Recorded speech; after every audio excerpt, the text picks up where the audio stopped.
आदरणीय दर्शक महानुभावहरू, अहिले देश रोइरहेको छ। सिमानाको कुरा जताततै अहिले हामीले बहसको विषय बनाएका छौँ। यो एउटा बाध्यात्मक अवस्था पनि हो। तपाईँलाई थाहा छ 2000 यो अहिले 20मा आएर हामीले एउटा किसिमको कोभिड-19 मात्रै नभएर सिमानाको कुरालाई पनि फेस गरिरहेका छौँ। एकदम दुःखको कुरा हो। 1900 देखि अहिले 2020 सम्म हेर्ने भने विभिन्न पटक हाम्रो नेतृत्वले चाहिँ राम्रोसँग पहल गर्न सकेन, पहल कदमी अगाडि सार्न सकेन, जसको कारण आज लिपुलेक हुँदै मानसरोवर जाने जो बाटोको चाहिँ उद्घाटन भारतीय रक्षा मन्त्री राजनाथ सिंहज्यूले गर्नुहुन्छ र त्यो कुरा हामी टुलटुल हेरेर बस्छौँ। र हामीसँग अहिले नागरिक समाज, नागरिक समूहका अध्यक्ष र त्यसै गरी हाम्रो नेपाल हामी नेपालीका संयोजक ज्ञानेन्द्र साईजी र त्यसै गरी हाम्रो निगम मगाईजी दुवैजना हुनुहुन्छ। दुवैजना स्वागत छ। नमस्कार। धन्यवाद। हजुर, र निगम भूमगाईजी, अहिले जुन यो सिमानाको विषयमा हामीले अलिक गम्भीर रूपले चाहिँ हेर्ने हो भनेदेखि हाम्रो भूभागमाथि प्रहार भयो होइन। हाम्रो भूभाग विभिन्न ठाउँमा लगभग 32 स्थानहरूमा चाहिँ लुटपाट भएको छ। अझै त्यो अतिक्रमण त 71 स्थानमा भएको छ होइन। यो त एउटा प्रतिनिधि मात्रै घटना हो। लिएको छ नागरिक समूहले। एसबीजी, यो वास्तवमा देशको लागि एकदम दुःखको अवस्था हो। देश एकदमै दुखेको अवस्था छ यति बेला, किनभने यो आजको मात्रै कुरा होइन। यो 1979 चाहिँ देखिको कुरा हो। त्यति बेलादेखि जति बेलादेखि चाहिँ सुरुमा कालापानी, लिपुलेक र लिम्पियाधुरा क्षेत्रमा चाहिँ भारतले अतिक्रमण गर्न थाल्यो नेपाली भूमि। साह्रै दुःखको कुरा त के छ भने हेर्नुहोस्, सुगौली सन्धि चाहिँ जति बेला भयो, सुगौली सन्धिमा बनाएको चाहिँ जुन एउटा चाहिँ सिमाना हामीले तोकेका थियौँ त्यति बेलाको चाहिँ काली नदी होइन, त्यो काली नदीलाई भारतले 3 चोटिसम्म सार्दै सार्दै सार्दै अहिले चाहिँ यो नक्कली काली नदी खडा गरेर चाहिँ जुन हिसाबबाट चाहिँ लगभग हामी अब 372 वर्ग किलोमिटर भन्छौँ, तर 72 सालको अर्को एउटा चाहिँ तथ्याङ्कले त्यो क्षेत्रमा चाहिँ के भन्दो रहेछ भने 35 वर्ग किलोमिटर चाहिँ लिपु खोलाबाट पूर्व कालापानीतिर र त्योभन्दा चाहिँ के अरे बाहेकको जमिन चाहिँ यता लिम्पियाधुरादेखि चाहिँ यता काली नदीसम्मको क्षेत्रफल गर्दा लगभग 395 वर्ग किलोमिटर क्षेत्रफल चाहिँ मिचिएको पाइँदो रहेछ। अब यो बिचमा हेर्नुहोस्, त्यति बेला महेन्द्रले चलाए, महेन्द्रभन्दा पछि काङ्ग्रेसका कयौँ सरकार आए, एमालेका सरकार आए, माओवादीका सरकार आए। अझ खास गरी भन्नुपर्दाखेरि त यो 62-63 सालभन्दा पछि धेरै जमिन त्यहाँभन्दा पछाडि चाहिँ मिचिएको छ। र जहाँसम्म यो अहिले चाहिँ बाटो निर्माण भयो होइन, उहाँ के अरे तिब्बतको मानसरोवरसम्म पुग्ने चाहिँ जुन बाटो निर्माण भयो नेपाली भूमिलाई मिचेर भन्ने विषयको चाहिँ कुराकानी आएको छ। यो पनि आजको मात्रै विषयको कुरो होइन। यो 12 वर्ष 13 वर्ष पुरानो चाहिँ बाटो खनेकै 12-13 वर्ष पुरानो किसिमको कुरा रहेछ। त्यो बिचमा कति मान्छे त्यहाँ सिडिओ भएर गए, कति मान्छे प्रहरी भएर गए होइन, राज्यमा कति मन्त्री प्रधानमन्त्रीहरू आए, राज्यको गुप्तचर निकाय के हेरेर बस्यो, सुरक्षा अङ्ग के हेरेर बस्यो। हामी चाहिँ अस्ति भारतले चाहिँ जम्मू काश्मीर क्षेत्रको चाहिँ परिवर्तनसँगै त्यहाँ कब्जा जमाएसँगै भारतले नयाँ नक्सा जारी गर्यो, जहाँ हाम्रो नेपालका यी भूभागलाई समेटेर नक्सा चाहिँ जारी गर्यो। त्यति बेला हामी अलिअलि बोल्यौँ, त्यसपछि फेरि हामी सुनसान भयौँ। अनि फेरि अब अहिले चाहिँ त्यसरी बाटो खनेर उद्घाटन गरौँ भनेर, यदि त्यो उद्घाटनै नगरिकन खुइ बाटो चलाएको भए त नेपालीलाई थाहासम्म पनि नहुने रहेछ नि। भन्दा नेपाली चाहिँ एउटा सचेत मिडियाहरू, नागरिक समाजकै कारणले यो कुरा चाहिँ बाहिर यसरी आम सर्वसाधारणको बिचमा, जनताको बिचमा आइरहेको छ। त्यो भएको कारणले यसमा हामीले सशक्त ढङ्गले अगाडि बढ्नुपर्छ। जनता एकबद्ध भएर अगाडि आउनुपर्छ। सरकारलाई जनताले आँट र हिम्मत दिनुपर्छ। सरकारले दह्रोसँग खुट्टा टेकेर आफ्नो भूमि 1 इन्च अर्काको पनि नलिने, 1 इन्च आफ्नो पनि जमिन चाहिँ नछोड्ने किसिमले सरकारले खुट्टा टेक्नुपर्छ। यदि यो सरकारले, यदि यी राजनेताहरूले त्यो हिसाबले खुट्टा टेक्न सक्दैनन् भने यिनको विरुद्धमा उभिने साहस अब जनताले गर्नुपर्छ, युवाले गर्नुपर्छ, नागरिकले गर्नुपर्छ। Okay, thank you Nigamji. Gyanendra Saiji, भोलिदेखि जेठ 4 देखि हामीले 10 गतेसम्मका लागि कार्यक्रम, साङ्केतिक एउटा विरोध र जसले भारतको आँखा खुलोस्, नेपालका नेतृत्वको पनि आँखा खुलोस् भनेर तपाईँले बत्ती निभाउने कार्यक्रम अगाडि सार्नुभयो। यसको विषयमा जानकारी गराइदिनु न। पहिला सुरु हामी यहाँबाट जाउँ। होइन, यो कस्तो भन्ने हाम्रो चाहिँ बुझाइ के छ भन्दा पनि हामीले आन्दोलनको एउटा साङ्केतिक स्वरूप हो। यसले ठुलो माइलेज राख्दछ, यसले ठुलो असर गर्दछ। अन्तर्राष्ट्रिय जगतमा पनि नेसनल र इन्टरनेसनली रूपमा नेपालका नागरिकहरू भारतले मिचेको सीमाको विरुद्धमा छन् है, भारतले नेपालमाथि गरेको गद्दारका विरुद्धमा छन् है। नेपालका सरकार र नेताहरू जुन अहिलेसम्म सरकार या प्रतिपक्षी दल हुन्, जो भए पनि उनीहरू सुतेर बसे तापनि नागरिक चाहिँ सुतेर बसेका छैनन्। देशको भूमि मिचिँदाखेरि, देशको राष्ट्रघात देशमा कसैले गर्दाखेरि नागरिक चाहिँ एकीबद्धता, यो राष्ट्रियताको पक्षमा छन्। भारतले गरेको त्यो अत्याचारको पक्षमा छन् भनेर यो एउटा यति धेरै ठुलो मेसेज दिन्छ जुन मेसेजले भारतलाई अन्तर्राष्ट्रिय जगतमा ठुलो अप्ठ्यारो पर्छ। भारतको कुनै एउटा उत्तर कोरियाको देश त होइन भारत, उसको पनि अन्तर्राष्ट्रिय स्तरमा तपाईँको एउटा छवि छ, अन्तर्राष्ट्रिय स्तरमा तपाईँको संयुक्त राष्ट्रसङ्घको सदस्य छ, अरू अरू विभिन्न तपाईँको अन्तर्राष्ट्रिय नियोगको सदस्य भएर बसेको छ। त्यहाँ हरेक ठाउँमा भोलि उसलाई प्रश्न गर्ने एउटा तरिका आउँछ र प्रश्न गर्ने एउटा अब्जेक्ट उत्पन्न हुन्छ। यो नेपालको तपाईँको यो हाम्रो यो लगआउटले गर्दा, यो बत्ती निभाउने कार्यक्रमले गर्दा सबै नागरिकमाथि भारतले अन्याय गरेको छ र यो अन्यायका कारणले गर्दा नेपालका नागरिक एकीबद्ध छन् र यो भारतले गरेको गलत कामको विरुद्धमा नागरिक छन्, सरकार समर्थनमा भए तापनि नागरिक चाहिँ विरुद्धमा छन् भन्ने एउटा मेसेज हो।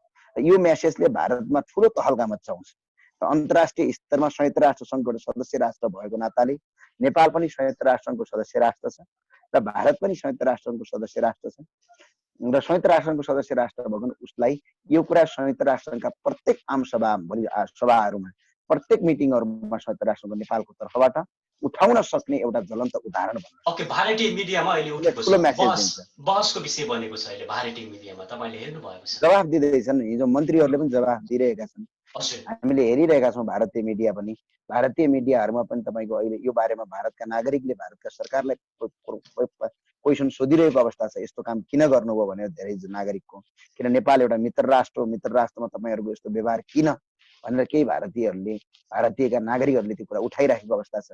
भारतका मन्त्रीले मात्र अस्ति एउटा मैले मिडियामा देखेको थिएँ, यसको जवाफ दिनु परेको छ।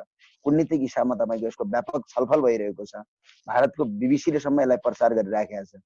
यो यदि नागरिक आन्दोलन पहिला यहाँ हाम्रो यो तपाईँको उसमा माइतीघर मण्डलामा नहुँदो हो त यो कुरा सबै गुपचुप भएर जान्थ्यो हो। यो सँगै अब अहिले लकडाउन भए पछाडि हामी त सडकमा निस्किन सक्दैनौँ, कोही पनि नागरिकले हामी सडकमा आऊ भनेर कल पनि गर्न सक्दैनौँ, किनभने यो स्वास्थ्यसँगको कुरा छ, यो मानवतासँगको कुरा छ।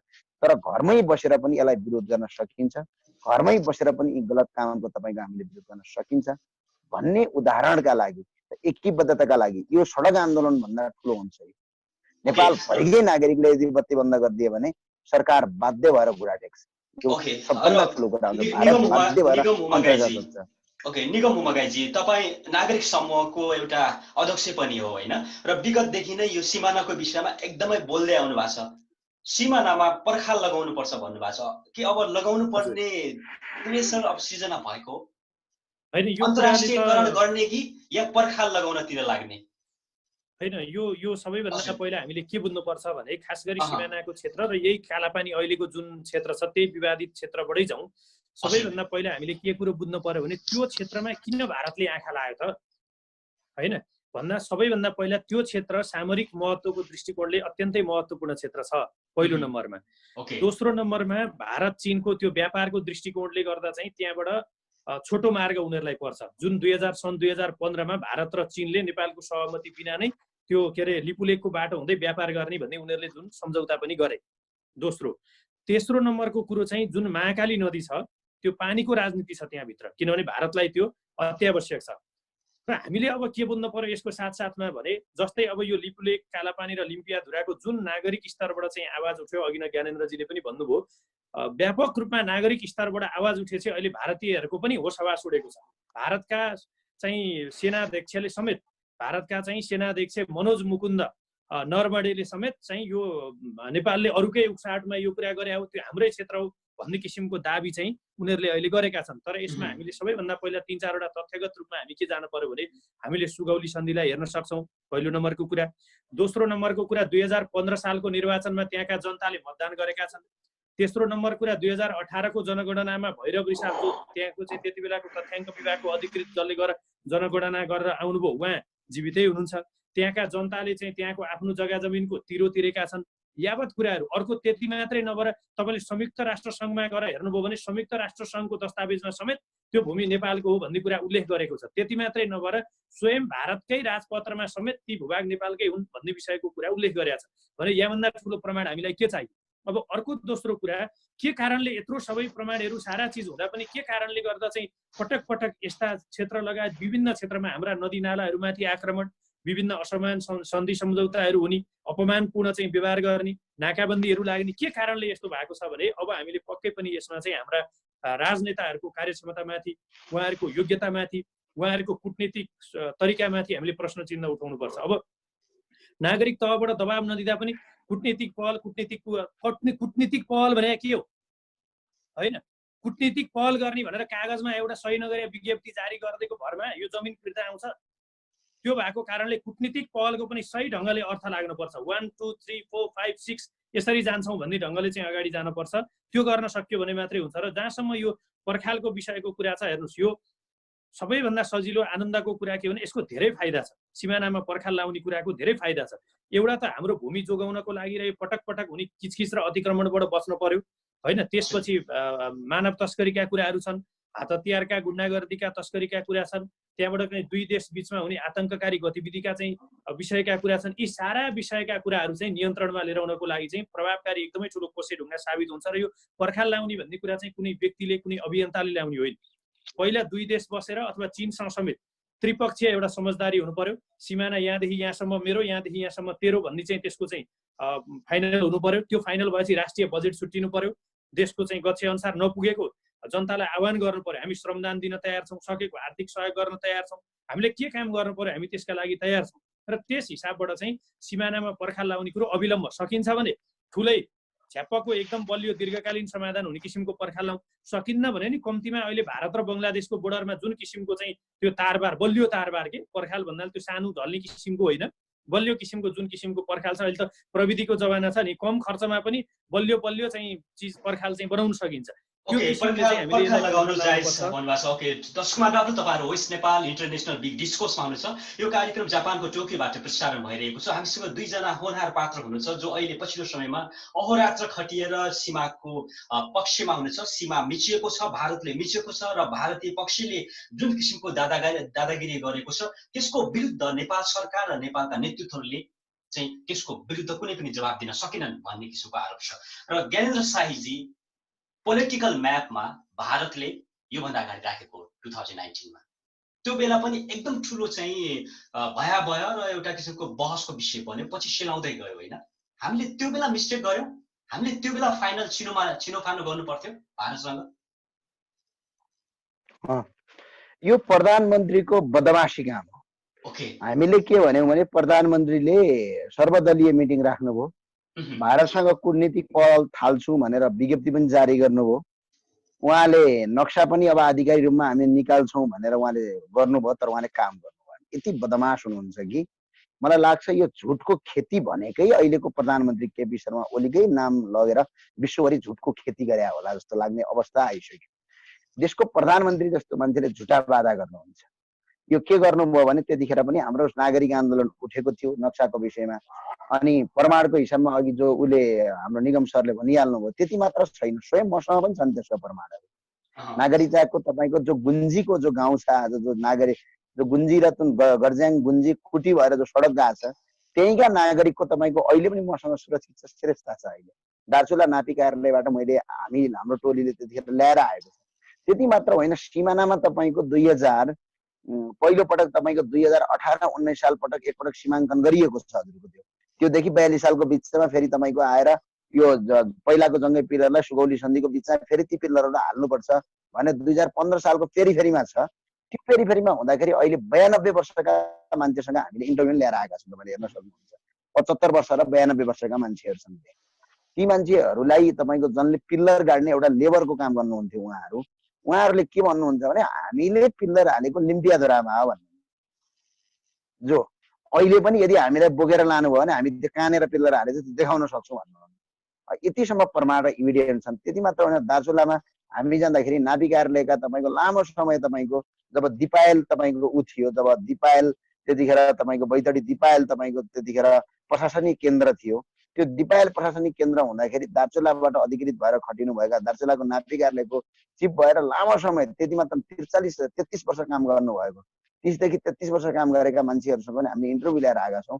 उहाँले त्यतिखेर कसरी तपाईँको त्यहाँबाट त्यहाँका नागरिक नेपाली थिए, कसरी त्यहाँको लाल पूजाको भोग चलन गर्थे, सबै प्रमाण छ। अब अघि निगमजीले भनिहाल्नुभयो अन्तर्राष्ट्रिय अदालतमा नेपाल जाने हो भने मुद्दा जित्न सक्ने सम्भावना, तर कमजोर भारतको होइन कि कमजोर नेपालको राजनीतिज्ञको, नेपालका तपाईँको यो सरकारको, नेपालको सरकारले कूटनीतिक पहल कदमी नगर्ने अन्तर्राष्ट्रिय अदालत पनि नजाने, मोदीजीका अगाडि खुट्टा टेकेर घुँडा लगलग काँपेर कुरा पनि नगर्ने। ओके, भने पछाडि नेतृत्वको कमजोरी बुझाइ नेपाल। भारतसँग हामी चिडिने होइन, कूटनीतिक सम्बन्ध अनुसार अगाडि बढ्नुपर्छ भन्ने नेपालको नेतृत्वको बुझाइ छ र नेपालकै बुझाइ होइन, अध्यक्षज्यूले भन्नुभएको छ अन्तर्राष्ट्रियकरण अहिले गर्नु हुँदैन। होइन कसले रोक्यो यो बुझाइ भन्ने? त्यो अन्तर्राष्ट्रियकरण गर्नु हुँदैन भनेपछि त्यो सिमाना पहिला नेपालको हुनु पर्यो। नेपालको सिमाना बेचेपछि अन्तर्राष्ट्रियकरण हुनुपर्छ। युद्ध गर्नु भएन, तपाईँको कूटनीतिक पहल थालनी गर्नु भएन। बेनामको तपाईँको नोटहरू पठाउँछन्, सिग्नेचर बिनाको नोट पठाउँछन्। कति डराएको भारतसँग, कति काँपेको। त्यस्तो लाचार र काँपेका मान्छे किन तपाईँको सत्ता र सरकार चलाएर बस्यो? गाउँघरतिर गएर गाई गोरु पशु पालेर मजाले दुध दही खाएर बस्यो भइगयो। एउटा काँप्ने एउटा तरिका हुन्छ। कति काँपेको, त्यो काँपेको छ, डराएको छ। कूटनीतिक पहल प्रधानमन्त्री टु प्रधानमन्त्री वार्ता गर्न सकिँदैन? सकिन्छ नि मजाले। अघि पछाडि त केपी शर्मा ओलीज्यूले मेरे बडे भैया भन्नुहुन्छ, उहाँको बर्थडे हुँदाखेरि मोदीजीले ट्विट गर्नुहुन्छ भने यत्रो सीमा बेच्दाखेरि केपी शर्मा ओलीज्यूको पाबन्दीकाले ट्विट गर्नु पर्दैन? प्रधानमन्त्रीज्यूले एकपटक फोन लगाउनु पर्दैन? यति फोन लगाउँदाखेरि पनि मोदीजीले मेरो फोन उठाउनु भएन अथवा भारतको प्रधानमन्त्रीले पाबन्दी कार्यालयले हाम्रो कुरालाई मानेन भनेर तपाईँको सार्वजनिक गर्नुहोस् न। हामी नेपाली तमाम नागरिकहरू तपाईँको अहिलेको केपी शर्मा ओलीको सरकारलाई कहाँ दाल्न तयार छौँ? अन्तर्राष्ट्रिय अदालत जाने कि संयुक्त राष्ट्रसङ्घ जाने, के गर्ने त्यो गर्न तयार छौँ। यस्तरी डराएर काँपेर आउँछ। अब ती पार्टीका अध्यक्षको त कुरै नगर्नु। उनको त जन्मस्थान र उनको जुन पोलिटिकल ब्याकग्राउन्डै भारतमा भयो। नेपालमा चोरी गर्दै भारत जाँदै, ब्याङ्क लुट्दै भारत जाँदै। अब हामीलाई अहिलेसम्म आयात छ जनमुक्ति सेनाले बोक्ने हतियार याद छ अलि? इन्सास कहाँ भन्छ? इन्सास सिर्फ भारतमा भन्छ। उनको त कुरै नगर्नु। उनी त भारतका छोरा हुन्। यहाँ नेपालमा आएर उ बसेर भारतीय विस्तारवाद भनेर नारा मात्र लेख्ने हुन् तिनी। उनी त भारतबाटै सञ्चालित मान्छे हुन्। तिनको त कुरै नगरौँ। अब कुरा गरेर साध्यै छैन। अब 12 बुँदे सम्झौतादेखि लगेर तपाईँको 12 बुँदे सम्झौता कहाँ भयो? भारतमै भयो नि। हरेक तपाईँको अप्ठ्यारो, जस्तै अहिले के हुन्छ भने एज विषय सजिलो कुरा, मलाई अहिले गाह्रो अप्ठ्यारो परेको बेला म तपाईँको घरमा शरण लिन्छु। मानौ न, म तपाईँको घरमा शरण लिन्छु। मलाई अप्ठ्यारो परेको छ, मलाई प्रहरीले जताततै मलाई खोजिराखेको छ भने म तपाईँको घरमा शरण लिन्छु। तपाईँले त मलाई बचाउनुहुन्छ, तर त्यत्तिकै बचाउनुहुन्न नि। कि त तपाईँले मलाई माया गर्नु पर्यो, कि त तपाईँले स्वार्थ बिना प्रहरीसँग बचाउनुहुन्छ। त्यही त भएको। नेपालका अहिले जति पनि राजनीतिक मैहुँ भन्ने साँडेहरूको राजनीतिक इतिहास हेर्नुहोस् त।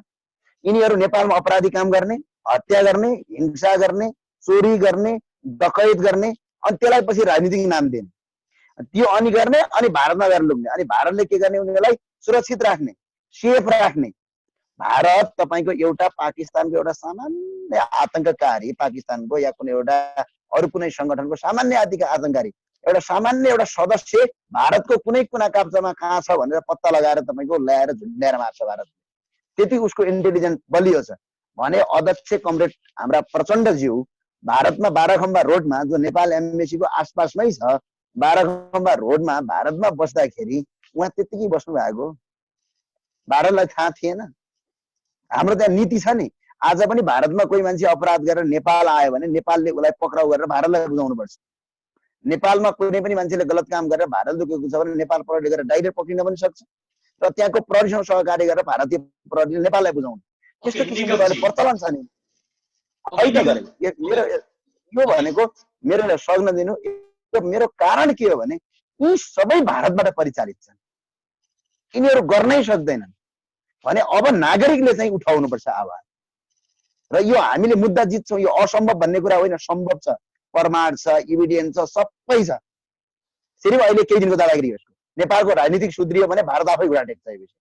र अनि अर्को भनेको तपाईँलाई म जाँदा जाँदै भन्छु, अर्को कुरा के छ भने यो नसोच्नु कि भारत विश्वको शक्तिशाली छ भने। के शक्तिशाली छ? अग्नि 5, अग्नि 6, अग्नि 8, ऊ आणविक हतियार। उसको सम्बन्ध के छ अन्तर्राष्ट्रिय जगतमा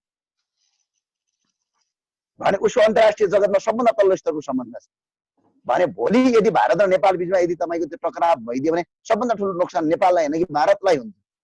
के तपाईँको छिमेकी राष्ट्र पाकिस्तानले भारतको सपोर्ट गर्छ? के छिमेकी राष्ट्र चीनले भारतको सपोर्ट गर्छ? के छिमेकी राष्ट्र बङ्गलादेशले भारतको सपोर्ट गर्छ? के तपाईँको अमेरिकाले भारतको सपोर्ट गर्छ? के अरू देशहरूले भारतको सपोर्ट गर्छन्? गर्दैनन्। कूटनीतिक सम्बन्ध हाम्रो बलियो छ। त्यो भएको न। अर्को कुरा भनेको त्यो अर्को एउटा कुरा छ भने भारतकै सेनामा, भारतकै सीमा सुरक्षा गर्ने सारा गोर्खा रेजिमेन्ट छन्। उहाँलाई त फिर्ता बनाउन सक्छ नि। यदि भोलि अन्य देशहरूसँग हाम्रो झगडा भयो, एउटा किसिमको वार भयो भनेदेखि हामीले हाम्रो सेना, हाम्रो चाहिँ नेपाली नागरिक जो भारतीय या ब्रिटिस जहाँ पनि हुनुहुन्छ उहाँलाई फिर्ता बोलाउन एउटा इन्टरनेसनल त्यो रुल्स पनि छ, कानुन पनि छ होइन। र निगम उमागाईजी, यो जुन एउटा रोड उद्घाटनको काम भएको छ लिपुलेक, हाम्रो जमिनमाथि हस्तक्षेप भयो प्रत्यक्ष रूपले। हामी हाम्रै जमिनमाथि कसैले घर बनाइदियो भने हामी सहन्छौँ, सहँदैनौँ नि। यो एकदमै निर्मम कुरा भएको छ। 2005 मा यो योजना सुरु भयो, 2008 मा चाहिँ अलि अगाडि सार्यो, 14 मा तीव्र रूपले अगाडि बढ्यो, 2020 मा निर्माण भएर कम्प्लिट भएर उद्घाटन समेत गर्यो। अहिलेसम्म सरकार कहाँ सुतेर बसेको थियो? हो, अब यो चाहिँ कालापानी लिपुलेक र नाभिढाङ हुँदै उता मानसरोवर जाने जुन बाटो छ, यो 78 किलोमिटर बाटो चाहिँ भारतका रक्षा मन्त्रीले उद्घाटन गर्नु भएको हो। यो नेपाली भूमि प्रयोग गरेर गएको बाटो। र हामीले यसमा चाहिँ अघि नै ज्ञानेन्द्रजीले पनि भन्नुभयो होइन, अलिकति, किनभने त्यो हाम्रो एउटा नेपाली युवा हुनुको कारणले त्यो एउटा चित्त दुखाइ पनि हो होइन। किनभने हामी सबै युवाको एउटा स्वाभाविक हो, देशको अवस्था स्थितिलाई हेर्ने हो भने हेर्नुहोस् त, आज हाम्रो देशको गरिबको अवस्था के छ, किसानको अवस्था के छ, मजदुरको अवस्था के छ, श्रमिकको अवस्था के छ। हाम्रा 50औं लाख नेपाली दाजुभाइहरू चाहिँ विदेशी भूमिमा गएर काम गर्न बाध्य भएको अवस्था छ। अब यही यो कोभिड-19 कै समस्याको सन्दर्भमा हामीले हेर्ने हो भने अहिले पनि तपाईँको भारतमै कति सिमानाका छेउमा कति अलपत्र पर्न, तिनै इन्डियनहरूको बुट खाएर चाहिँ हाम्रा नेपाली दाजुभाइ दिदीबहिनीहरू अलपत्र पर्नु परे चाहिँ किसिमको अवस्था छ भनेपछि आक्रोश आउँछ नि होइन। नेपालभन्दा कति वर्ष पछाडि इतिहास सुरु भएका देशहरू संसारमा कहाँ पुगिसके हेर्नुहोस् त होइन। कि विश्व कहाँबाट कहाँ पुगिसक्यो, विश्वको चाहिँ परिवर्तन, विश्वको प्रविधिको विकास, विश्वको सारा जगतको चाहिँ एउटा मान्छेको विकास, भौतिक विकास, चेतनाको स्तरको विकास, सारा चिजले आज विश्व नै एउटा गाउँ जस्तो, ग्लोबल भिलेज जस्तो भइसक्यो। तर हेर्नुहोस् त, हामी ढुङ्गे युग जस्तैमा छौँ आज नेपालीहरू। किन, कसका कारण? हामीले गम्भीर समीक्षा गर्नुपर्छ कि पर्दैन यो कुरा। र हामीले खास गरी धेरै पुरानो कुरामा नजाँदै गर्दाखेरि पनि आधुनिक नेपालको गहिरो र नेपालीहरूले एकचोटि समीक्षा गर्नुपर्छ। समीक्षा मात्रै होइन, म त पटक पटक के भन्छु भने इतिहासको पुनर्लेखन गर्नुपर्छ।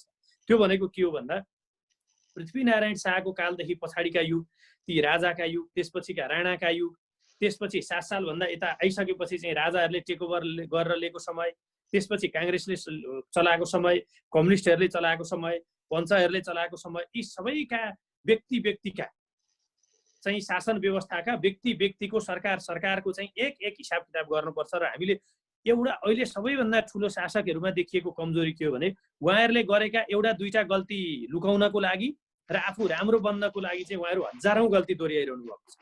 यो सबैभन्दा ठुलो दुर्भाग्यको कुरा छ। कसैले अप्ठ्यारो मान्नुपर्ने कुरा छैन।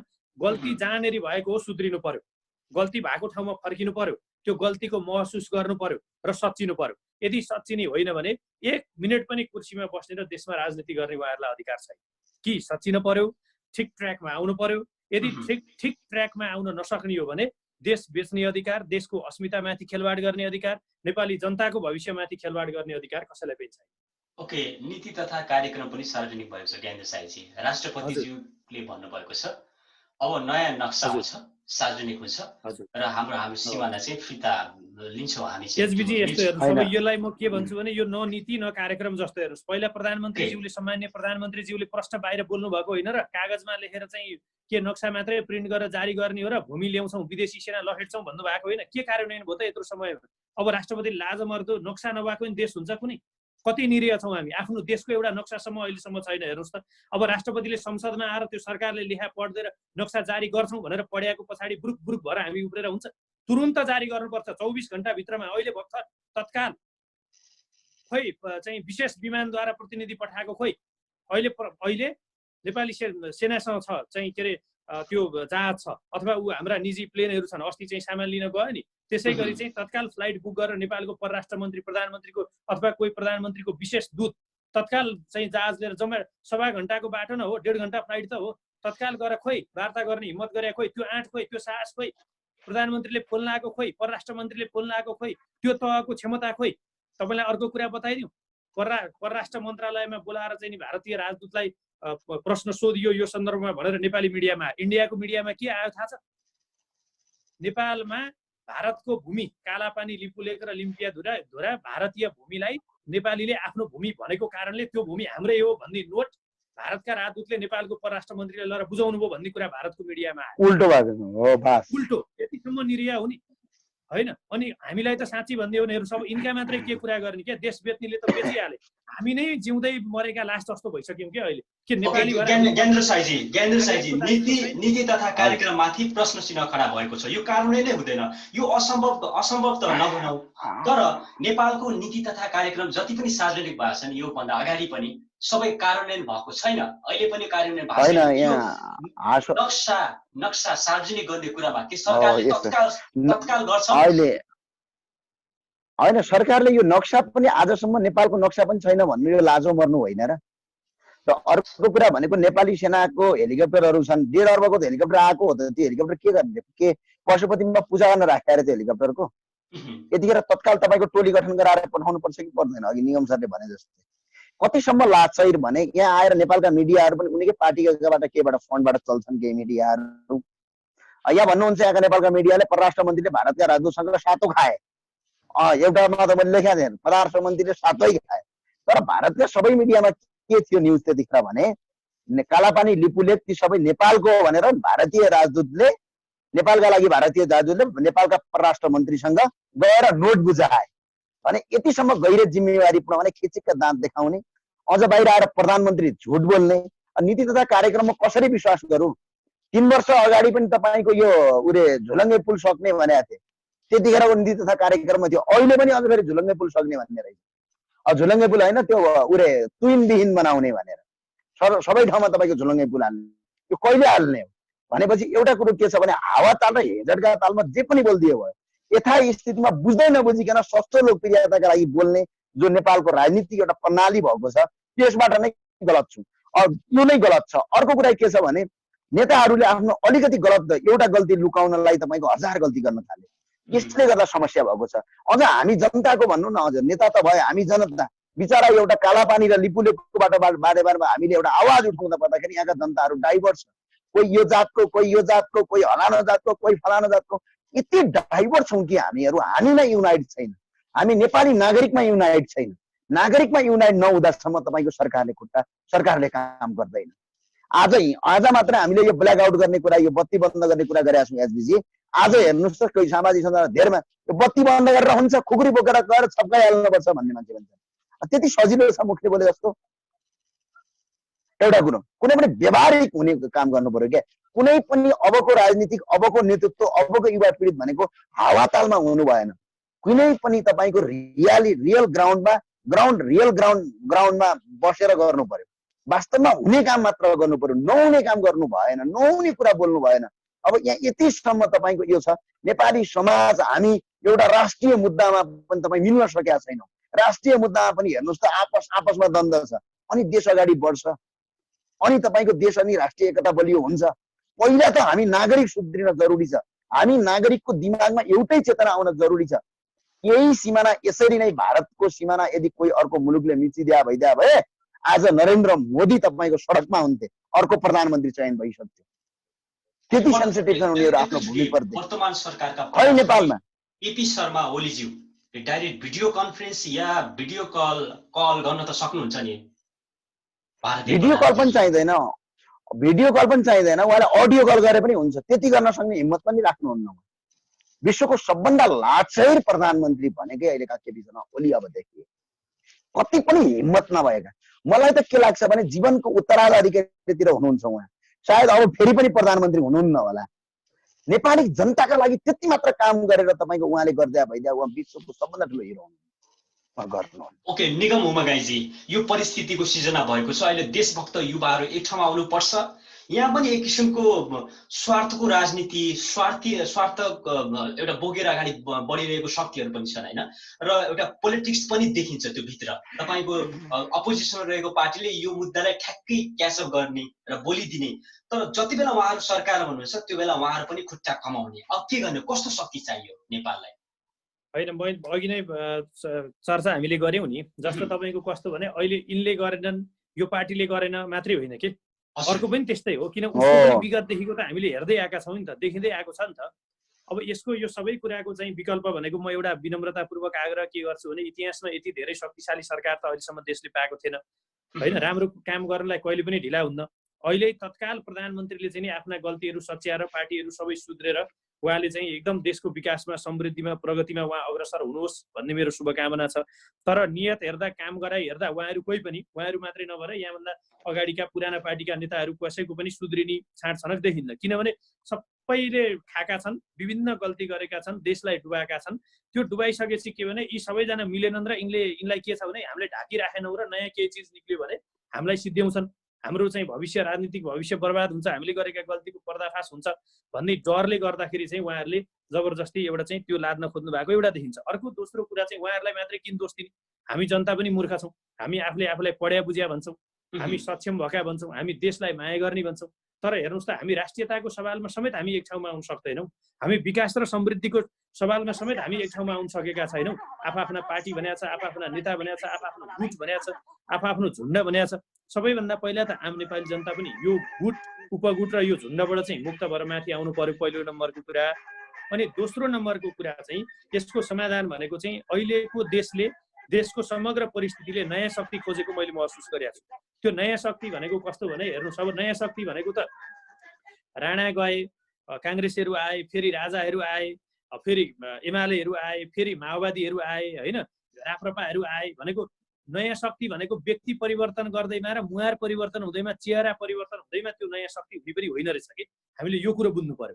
सबैभन्दा पहिला चाहिँ स्वाभिमान सहितको राष्ट्रिय समृद्धि के हो, होइन, स्वाभिमान सहितको राष्ट्रिय समृद्ध देश कसरी बनाउन सकिन्छ? कृषि, पर्यटन, जलविद्युत, जडीबुटी, पूर्वाधार निर्माण लगायतको देशको खाका कोरेर त्यो चिजमा अडिन सक्ने युवाहरू, पढेका बुझेका जानेका देशभक्तहरू, होइन, देशमा विदेशमा बस्ने सबैहरू चाहिँ एक ठाउँमा उभिएर, होइन, या यिनलाई चाहिँ यिनको खुट्टा समातेर, यिनको टाउको समातेर यिनलाई सही ट्र्याकमा लिएर आउन सक्ने, विधिको शासनमा मुलुकलाई लिएर आउन सक्ने, स्वाभिमान सहितको समृद्धिमा मुलुकलाई हिँडाउन सक्ने तागत बनाउने फोर्स चाहियो। या यिनलाई गर्न सकिन्न भने यिनलाई चाहिँ परास्त गरेर, जसले देश बनाउन सक्दैन, जसले देशको विकास गर्न सक्दैन, जसले देशको हित गर्न सक्दैन, जसले जनताको भलो गर्न सक्दैन, यिनलाई फालेर देशको हित र भलो गर्न सक्ने शक्ति चाहिँ स्थापित हुन सक्नुपर्छ। र त्यसको नेतृत्व चाहिँ सजग व्यक्तिहरू, सजग जनता, सजग युवाले चाहिँ त्यसको नेतृत्व लिनुपर्छ र देशले त्यो खोजेको छ जस्तो लाग्छ मलाई। ओके ज्ञानेन्द्र साईजी, आज मात्रै हामीले चाहिँ राजनेता होइन भन्न रुचाउँछु म, मदन भण्डारीज्यू स्वर्गीय र त्यसै गरी जीवराज शास्त्रीज्यूको पनि आजकै दिन घटना भयो, होइन, दासढुङ्गा। यो विषयमा चाहिँ यसको ब्याज पनि खाँदै गरे पार्टीका नेतृत्वहरूले। तर उहाँहरूको विचारधारा, उहाँहरूको जो एउटा सोच चिन्तन छ त्यहाँबाट विचलित भएर ट्र्याक चेन्ज गरेको देखिन्छ नि, स्पष्ट पार्दिनुहोस् त। यो यस्तो व्यवसाय भएको छन्। मदन भण्डारी भनेको ब्रान्ड एम्बासडर भएको छन् अहिले। ओके, उहाँको नाममा तपाईँको, मलाई त लाग्छ उहाँको नाममा राजनीति गर्यो, चुनाव जित्यो। चुनाव आउँदाखेरि कहाँ हामीले अहिलेका नेताहरूको नाममा भोट माग्छौँ त? मदन भण्डारीका लागि भोट हाल्छौँ यताबाट, उताबाट तपाईँको विश्वेश्वर प्रसाद कोइराला बिपीका लागि भोट हाल्छौँ। अब उहाँको हत्या भएको यत्रो वर्ष भइसक्यो। हत्या हो कि तपाईँको दुर्घटना हो भने हत्या भनेर त्यतिखेरको एमालेले भने हो हत्या हो भनिरहँदाखेरि अहिले उही एमाले सरकारमा छ, उहाँकै धर्मपत्नी देशको राष्ट्रपति हुनुहुन्छ, तर उहाँलाई अहिलेसम्म न्याय पाइएको छैन भने यो देशमा हामी जन्मेका छौँ र यो देशमा र यस्ता शासक भएको देशमा हाम्रो जन्म भएको छ। तपाईँ आफै सोच्नु न, हामी कति विडम्बना भएका राजनीतिको देशमा बस्छौँ हामी, जसको नामबाट तपाईँको ब्रान्ड एउटा प्रोडक्ट लाग्नु भएको छ क्या। मदन भण्डारी र जीवराज शास्त्री प्रोडक्ट। अहिले उहाँको नाम सेल गरेर माथि ट्याग हानिदियो, वाइ चाउचा जस्तै, भित्र जे हाल्यो भयो माथि वाइ लेखिदियो भयो। ठ्याक्क त्यसरी गएको छ। आज न उहाँको विचार अहिले कदर छ, न उहाँ मदन भण्डारीको सिद्धान्तमा हिँडेका छन्, केही पनि छैन। सिर्फ कमाइ खाने भाँडो, सिर्फ सत्ता र शक्ति हराउने भाँडो भन्नुभयो। र मदन भण्डारी यदि जीवितै भइदिया भए या यो भगवानको कृपाले फेरि मरेको मान्छे आउने भइदिया भए उहाँ वाक्क भएर फेरि मर्नु यो हालत देखेर। ओके निगमजी, मदन भण्डारीज्यू र जीवराज शास्त्रीज्यूलाई कसरी उहाँप्रति मेरो श्रद्धा सुमन छ। हजुर, ओके। मैले धेरै आदर गर्ने व्यक्तिहरूमा चाहिँ म पृथ्वीनारायण शाहलाई म अत्यन्त आदर गर्छु, राष्ट्रिय निर्माता। त्यसै गरी म जननायक बिपी कोइरालालाई म अत्यन्तै आदर गर्छु र म जननेता मदन भण्डारीलाई म अत्यन्तै आदर गर्छु। मैले अस्ति मेरो आफ्नो फेसबुकमा पनि एउटा सेयर गरेको थिएँ, यही महाकाली सन्धि पारित गर्ने कि नगर्ने र टनकपुर सन्धि हो कि होइन भन्ने सन्दर्भको विवादमा चाहिँ मदन भण्डारीले संसदमा सम्बोधन गर्दाखेरि बडो स्पष्ट रूपमा उहाँले चाहिँ यी सबै कुराहरू, त्यहाँको विषय परिस्थितिदेखि सबै कुराहरू यो कारणले राष्ट्रघाती हो भनेर यसको चाहिँ विरोध उहाँले त्यति बेलाको प्रमुख प्रतिपक्षी दलको नेताको हैसियतले उहाँले गर्नुभएको थियो। सम्भवतः मलाई लाग्छ त्यही भाषण उहाँको मृत्युको कारण पनि हुनसक्छ। तर दुःखका साथ हामीले भन्नुपर्छ, अघि नै ज्ञानेन्द्रजीले नि प्रसङ्ग निकाल्नुभयो, राजा वीरेन्द्र लगायत सम्पूर्ण राजपरिवारको हत्या भयो। उहाँको सहोदर भाइ देशको राजा भएर आउनुभयो। मदन भण्डारी र जीवराज आश्रित उहाँहरू चाहिँ दिवंगत हुनुभयो। उहाँहरूको चाहिँ रहस्यमय चाहिँ हत्या भयो। उहाँको श्रीमती देशको राष्ट्रपति हुनुहुन्छ। उहाँको सहकर्मी सहयोद्धा साथी देशको प्रधानमन्त्री हुनुहुन्छ। उहाँको पार्टीको बहुमतको सरकार छ होइन। तर आज पनि खालि मदन भण्डारी बितेकै दिन भएको कारणले मात्रै त्यो नेकपाको प्रेस विज्ञप्ति आएको, अघिपछि कुनै दिन सुन्नु भएको छ होइन। अनि जननायक बीपीको योगदान हेर्नुहोस् कति, उहाँले त्यति बेलाको पञ्चायती व्यवस्थालाई स्वीकार गरेर सायद राजासँग चाहिँ सहकार्य गर्नुभएको भए जीवनभर प्रधानमन्त्री बन्न सक्नुहुन्थ्यो। ओके, गणतन्त्र आइसकेपछि पनि छोटे राजाहरू हाबी छन् भनेर बेला बेलामा हामी पर्छ। त्यो बेला पुरै खेलबाट आदरणीय कमरेड मदन भण्डारीज्यूले भन्नुभएको छ, वीरेन्द्र महाराजाज्यू तपाईँ एउटा विष्णुको अवतार पनि हो। मदन भण्डारी लड्न तयार छ, चुनाव लड्न तयार छ, तपाईँ आउनुहोस् फिल्डमा सिरपेज खोलेर यो ऐस आरामको यो सहेलको जीवन छोडिदिनुहोस्, जनतासँग आउनुहोस्, घुलमिल हुनुहोस्। तर अहिले ठ्याक्कै हामी ब्याक गर्न सर्यौँ नि, अहिलेको नेतृत्व, अहिलेको प्रवृत्ति, अहिलेको सरकार हो होइन। मैले भने सर्टकटमा त्यसपछि म ज्ञानेन्द्रजी कहाँ आउँछु। आफ्नो सारा जीवन सिद्धियो, आफ्नो भाइ राष्ट्र प्रमुख भएर सत्तामा आए, पत्ता लागेन। आफ्नो सारा जीवन सिद्धियो, श्रीमती देशको चाहिँ नि राष्ट्र प्रमुख हुनुहुन्छ, साथीहरू चाहिँ पदमा छन्, केही पत्ता लागेन। आफ्नो श्रीमानलाई, आफ्नो दाजुलाई त न्याय दिन नसक्नेहरूबाट होइन जनताले न्याय पाउँछन् भन्ने कुरा त अब यो कसरी विश्वास गर्ने र यही उदाहरणलाई हेर्ने हो भने पनि। हजुर ज्ञानेन्द्रजी ठ्याक्कै मेरो पनि त्यही छ। मैले आदर गर्ने नेताहरू मध्ये पर्नुहुन्छ जननेता मदन भण्डारी, विश्वेश्वर प्रसाद कोइराला, पृथ्वीनारायण शाह। यो नेपालमा हुनारै कहिलेकाहीँ पाइने एउटा हिरा हुन्, एउटा मोती हुन् यिनीहरू। यी मोतीहरूलाई हामीले जगाउन सकेनौँ र आज देशको हालत यो भयो, मलाई त्यो लाग्छ। कारण राजा वीरेन्द्रको पनि तपाईँको त्यही कारण होला। मदन भण्डारीको जो निगमजीलाई भन्नुभयो त्यो भाषण अस्ति मैले पनि सुनेको थिएँ, सायद उहाँकै पेजबाट मैले सुनेको थिएँ होइन। अनि भइसकेपछि त्यो भाषणमा जब सुनिसके पछाडि सम्भवतः नेपालको संसदमा पहिलो पटक यसरी तपाईँको भारतका र यो यथास्थितिमा के कसैले मुर्दाबाद गर्लान्, कसैले जिन्दाबाद गर्लान्, त्यो आफ्नो बाटोको कुरा हो। तर यथास्थिति धरातलमा टेकेर वास्तविक गर्न सक्ने कामका लागि उहाँले त्यो गरेको भाषण आजसम्म नेपालका कुनै पनि नेताले गरे मैले देखाएको छैन, कहीँ कतै सुनेको पनि छैन मैले। त्यो भाषण भयो। त्यस पछाडि गइसकेपछि विश्वेश्वर प्रसाद कोइरालाले यति योगदान गरेर यो कांग्रेस भन्ने पार्टी बनाएका हुन् र यो पञ्चायतलाई स्वीकार गरिदिए भए 2015 सालमा जनताबाट निर्वाचित मान्छे 2000 मडेन्जलसम्म देशको प्रधानमन्त्री बन्न सक्थे। भीमसेन थापा भन्दा पछाडि सायद मेरो नेपालको इतिहासमा सबभन्दा लामो समय प्रधानमन्त्री हुने मान्छे बन्नुहुन्थ्यो होला। तर उहाँले यो सिद्धान्त, यो भिजन र यो देशको हितका लागि भनेर उहाँले तपाईँको खट्नुभयो र उहाँ जेल जीवनबाटै उहाँ मर्नुभयो। यस्ता डायमन्ड र यस्ता हिरा पनि पाएका थियौँ, तर ती हिराको जगेर्ना गर्न सकेनौँ। तर सिर्फ के भयो, तिनको प्रयोग भयो, उहाँको ब्रान्ड बन्यो, उहाँको नाम बन्यो, त्यही नाम अनुसार के गरियो, पार्टीमा जाने, सरकार दिने, अब मरेका बिपीको नाममा भोट माग्ने, मदन भण्डारीकै नाममा भोट माग्ने हो म्याक्सिमम, आफ्नो नाममा माग्दैनन्। र एउटा कमाइ खाने भाँडो भएर आज देशको हालत यो भएको छ। अब देशको उपरान्त हालत यो नहोस् भनेर हामी चाहन्छौँ र नेपालका तमाम नागरिकले यदि त्यो चाहन्छन् भने परिवर्तन सम्भव छ।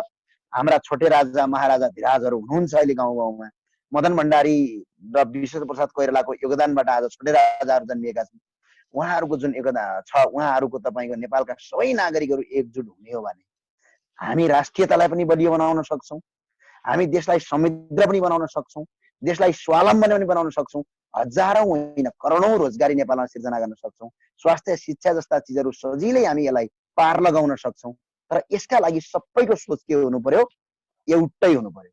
सबैले के गर्नु पर्यो, राष्ट्रका लागि नै काम गर्नु पर्यो। यदि गरेनौँ भन्ने हालतै हुन्छ। ओके ज्ञानेन्द्रजी, एक ठाउँमा आउनुपर्छ। यहाँ निगमजी हुनुहुन्छ, तपाईँ हुनुहुन्छ, भ्रष्टाचार पनि मौलाएको छ। यही बिचमा हामी सिमानातिर माइन्ड कन्सन्ट्रेट गरौँ भनेदेखि यता जुन भ्रष्टाचारका मुद्दाहरू, फाइलहरू, जुन एउटा अनियमितता भएको स्वास्थ्य सामग्रीमा र इभन अहिले कोभिड-19 जस्तो एउटा एकदमै क्रिटिकल फेजमा छौँ हामीसँग धेरै समस्याको पहाड छ ज्ञानेन्द्र साईजी।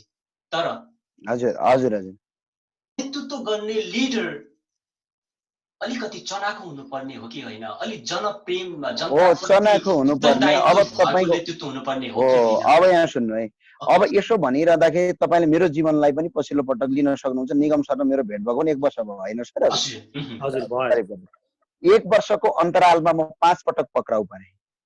2 पटक मलाई ज्यान मार्ने हमला गरियो। सिर्फ के हो? भ्रष्टाचारको विरोध गरेकै कारण। अझ नेपालको नागरिक के भन्छ मलाई? मजाक उडाउँछ। त्यो मैले मजाक मेरा लागि होइन नि त, सिङ्गो नेपाल र राष्ट्र र सिङ्गो आउने पिँढीका लागि हो, कुनै एउटा व्यक्तिगतका लागि होइन। कसैलाई रहर हुन्छ मर्नलाई? हुन्छ कसैलाई? हुँदैन नि। हरेकलाई हरेक मान्छेको आफ्नो जीवन प्यारो छ। तर यो देश र राष्ट्र जबसम्म रहन्छ तबसम्म यो मुद्दा म हटाउँदिन। म मरे पनि हटाउँदिन, किनकि हजारौं मान्छे आज बेरोजगार छन्, लाखौं मान्छेहरू आज विदेशमा काम गर्न बाध्य छन्। यिनीहरूलाई यही देशमा रोजगारी सिर्जना गर्नुपर्छ। यो रोजगारी सिर्जना गर्नका लागि भ्रष्टाचारको अन्त्य हुनुपर्छ, शासन पद्धति चेन्ज हुनुपर्छ भन्ने म माग राख्दै गर्दाखेरि मलाई 1 वर्षमा 5 पटक पक्राउ गरियो, 2 पटक ज्यान मार्ने हमला गरियो। अहिले पनि नेपाली नागरिकहरू कन्फ्युज छन्, थाहा छ एसबीजी? आपसमा कन्फ्युज छन्। कसैलाई केही छ, कसैलाई केही छ। हाम्रो आज यो मुलुक बिग्रेकै सबभन्दा ठुलो कुरो भनेको हामी नागरिककै भूमिकाले हो।